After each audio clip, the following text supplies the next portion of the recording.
Hello everyone, this is a game between Magnus Carlsen with the white pieces against GM Ben Feingold. I find it very instructive, as we shall see. Magnus opens with d4, knight to f6, knight to f3, d5, bishop to f4, bishop to f5, e3, and e6. This is called the London system for what that's worth. Very symmetrical, and as any good opening, it gives chances for both sides. Magnus hits the center with c4, and now black plays bishop takes knight. So which piece do you take back with, the rook or the queen? Actually, both are playable, but why don't you pause the video and consider the pros and cons of taking with either piece? And notice that this check is looming right here. So pause the video. Okay, the bishop taking the knight poses some problems for white. It doesn't look like white's going to get to castle now. If we take with the rook, the bishop throws the check in, and the only move that doesn't give black a whole lot of initiative is to play king to e2, which blocks the bishop. If we block with the knight, then this knight can come in and white will have the worst of it. So Magnus played queen takes bishop, which gives the king this escape square. So black threw the check in, and the king ran. And now he's exposed in the center. Isn't that wild?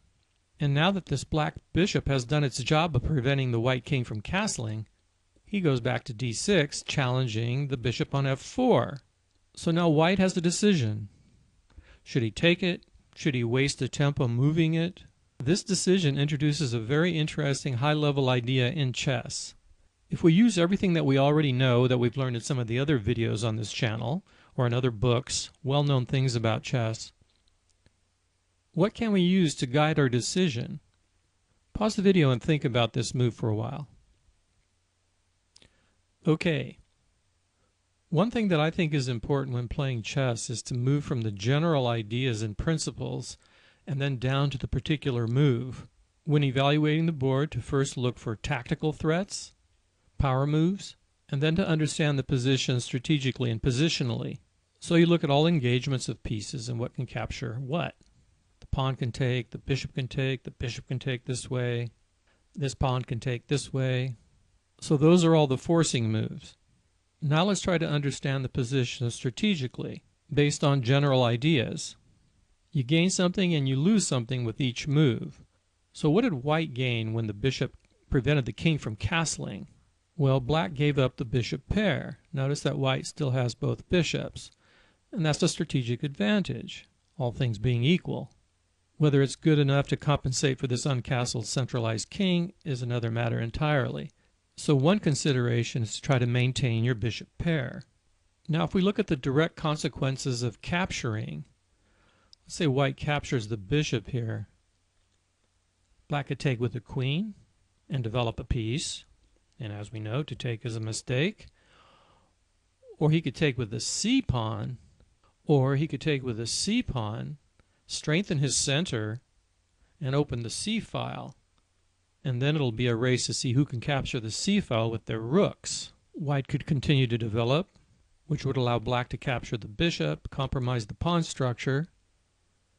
And since both of these two pawns are still mobile, he'll be able to attack this center. So with all that in mind, Magnus played bishop to g5, and that's a very big decision. He spent a tempo to avoid all of the inconveniences of all the other captures, and now the bishop is actually doing something. He's pinning the knight.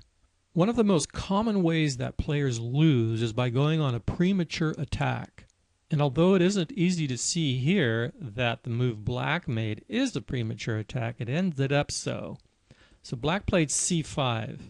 Engaging the enemy. But one of the general opening rules is to move pieces, not pawns. He probably figured white spent another tempo moving a piece here. The king is in the center, we've got to go after it, right? I'm sure I'd be thinking the same thing. But he didn't fully take into account the pin on the knight. So now Magnus took advantage of one of the forcing moves to create an isolated pawn. He played c takes d. Knight can't take back, so the pawn has to take back. A slight little gain. Now pause the video and look at the position again and consider all the forcing moves that are on the board. So pause the video. Okay. Next to checkmating the king, your primary goal is to control your opponent with the initiative, to gain and maintain it, to have superior piece activity. All these little forcing moves allow white to do just that. Magnus throws in the check. Knight blocks. Pawn takes, forcing move, attacking the bishop. Bishop recaptures, and this creates an undefended bishop. Power move number 3. Now white takes the knight with check.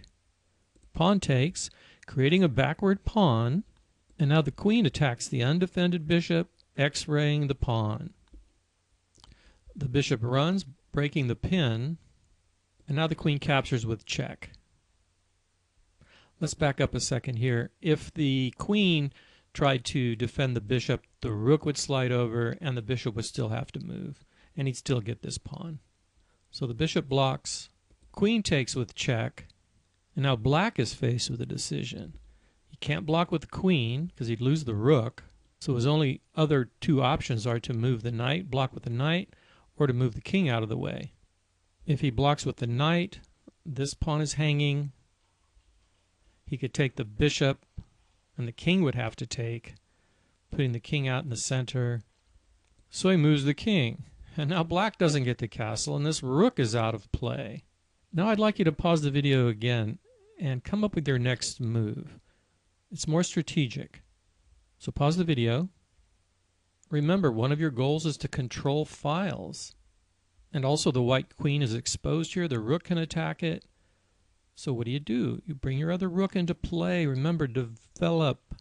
And now black can't challenge the c file. So white has 4 pieces developed, 1, 2, 3, 4, against 2 actually for black. He just needs one more move to get his last rook into play. So what does black do? What would black be thinking about now? Well, definitely you want to try to get this rook into play. You also might want to start thinking about trading off some of the attacking pieces. White has a big initiative and also this weak pawn here on d5. I'd probably play g6, but black played h6, putting the question to the bishop. And now Magnus had to calculate. Your goals is to get your last rook into play, maintain your initiative, maybe win this pawn. And this brings up another big decision in chess: when to give back material, at least temporarily, for other gains. And also another general rule is when you're ahead is to trade down.